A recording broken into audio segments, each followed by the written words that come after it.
Howdy folks, welcome back to the time between.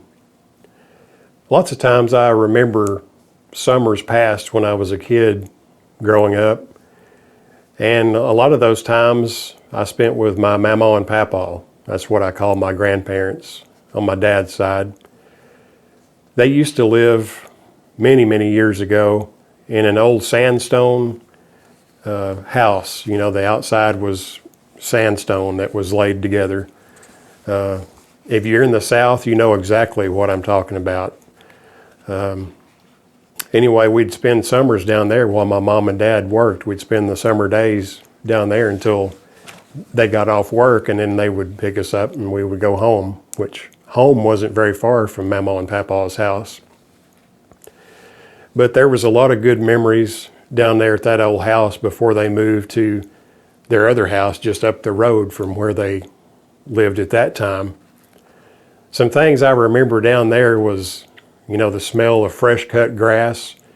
My grandpa Apple was always cutting the grass. I mean, his yard looked like a golf course at all times in the summer. That was his main mission, it seemed like, in the summer days, is to keep that grass cut low.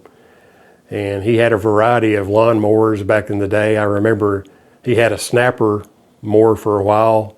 And one thing I remember about that riding lawnmower is it went really slow, not like the ones today that seem like they can go as fast as a car almost. But yeah, that was one of the things I remember. And I remember my grandma canning vegetables and fruits and everything in her house. She had the big pressure cooker, would put the weight on top of it, the little round thing, you know, you adjust it to whatever your altitude, that's what it was. You put that little top on there, the little circle thing, weight on the spout that came out of the top of the pressure cooker. You put it on the number that corresponded to your altitude, had something to do with your canning. And they never did have air conditioning in their house. At best, they would have an old fan of some kind on, maybe an old box fan or something like that. And especially when my grandma was canning, it got so hot in the house, especially in the kitchen. To this day, I don't know how she stood that heat in there, standing over that stove with the steam coming out of that stuff and filling the jars up, canning all the stuff that she canned. My grandpa, I remember down at the old house, he would sit over his favorite chair was kind of sitting in a corner. I remember seeing him sitting over there, and he never wore glasses except when he read the paper. A lot of times he had got where he couldn't read the print in the paper, so he'd wear some reading glasses on the kind of on the end of his nose and sit there in his favorite chair and read the newspaper. That was an everyday occurrence through the week when he got the local newspaper, was to read that.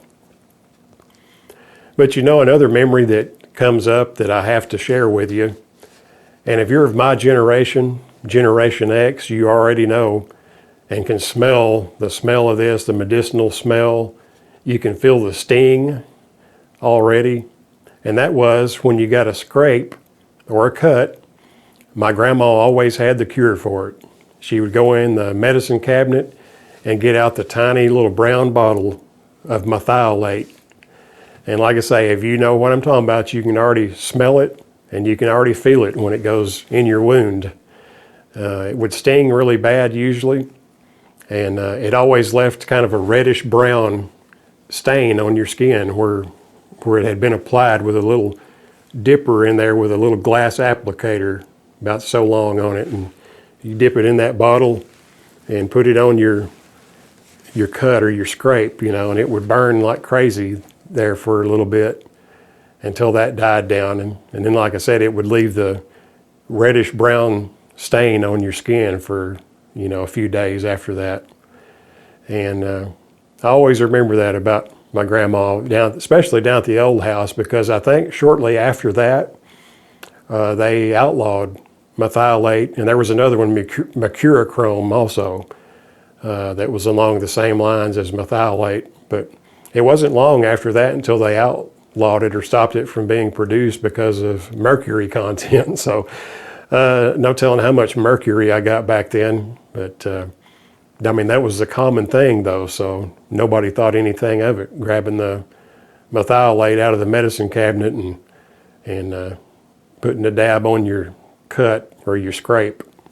I can remember drinking from the garden hose, and you guys out there from my generation, you can taste in your mouth what it was like to drink from a garden hose. And I remember it tasted so good when you were out riding your bicycle on the hot summer days and you were all hot, dusty, nasty from playing outside, and you'd get you a drink of cool water from the end of the water hose. That was a wonderful memory too. Have any of you had merthiolate put on your scratches, your wounds?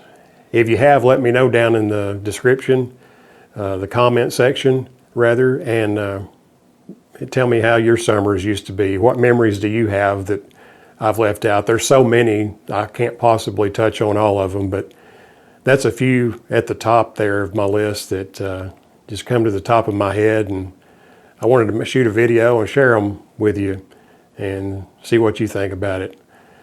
If you haven't, friends, give me a like down below and leave a comment like I said, and subscribe if you haven't. That'll really help the channel to grow. I appreciate all of you watching, and we'll see you next time around. Bye-bye.